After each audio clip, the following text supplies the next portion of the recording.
நமோ நாராயணாய. குருப்யோ நமக. ஆழ்வார்கள் திருவடிகளே சரணம். ஸ்ரீமதி ராமானுஜாய. ஸ்ரீ நம்மாழ்வார் திருவடிகளே சரணம். திருவாய்மொழியின் முதற்பத்தின் 3வது பதிகத்தின் 5வது பாசுரத்தை காண்போம். எம்பெருமானை வழிபடுமாறு பல முறை கூறியவர் அந்த வழிபாட்டின் முறை என்ன என்று கேட்பவர்க்கு பகவானே ஸ்ரீ பகவத்கீதையில் பக்தி மார்க்கத்தை விளக்கியுள்ளார். அதை பின்பற்றி அவரை அணுகுங்கள் என்று கூறுகின்றார்.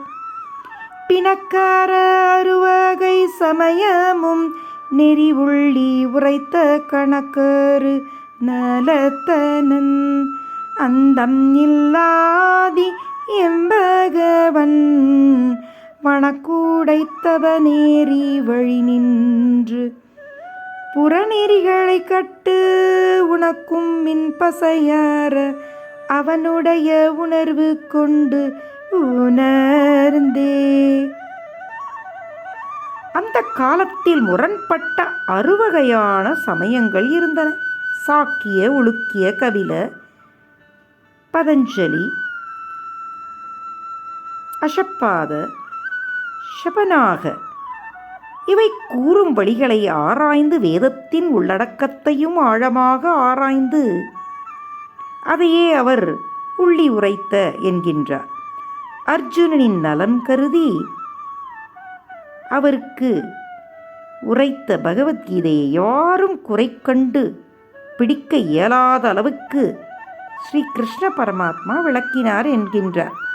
கணக்கரு நலத்தனன் என்றால் கணக்கில்லாத நட்சத்திரங்களைப் போல எல்லையற்ற மங்கள குணங்களை பெற்றவன், ஆரம்பமும் முடிவும் இல்லாத நித்தியமானவன்.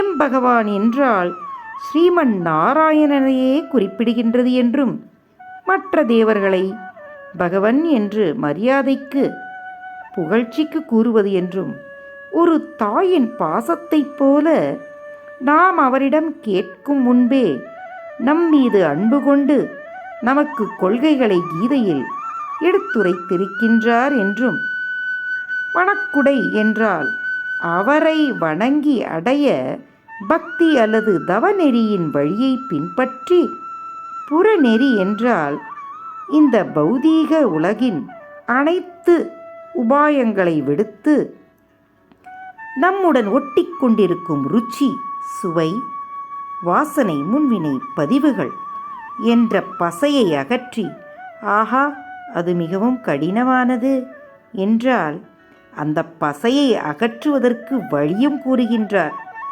பகவானை உணர்ந்து, அதையே அவர் என்ன கூறுகின்றார் என்றால் அவனுடைய உணர்வு கொண்டு உணர்ந்தே என்று பகவானை உணர்ந்து அவர் நமக்கு விளக்கிய அறிவான அந்த பகவத்கீதையை படித்தாலோ அல்லது பக்தி மார்க்கத்தின் மூலமாகவோ அல்லது அவர் கூறிய கொள்கைகளை உறுதியாக பற்றிக்கொள்வது, இவற்றால் அவரை எளிமையாக அடையலாம் என்று கூறுகின்றார். ஆகையால் வாருங்கள், நாமும் சுலபமாக பகவத்கீதையை படித்து உய்வோமாக. இன்னும் சிந்திப்போம். ஓம் நமோ பகவதி வாசுதேவாய்.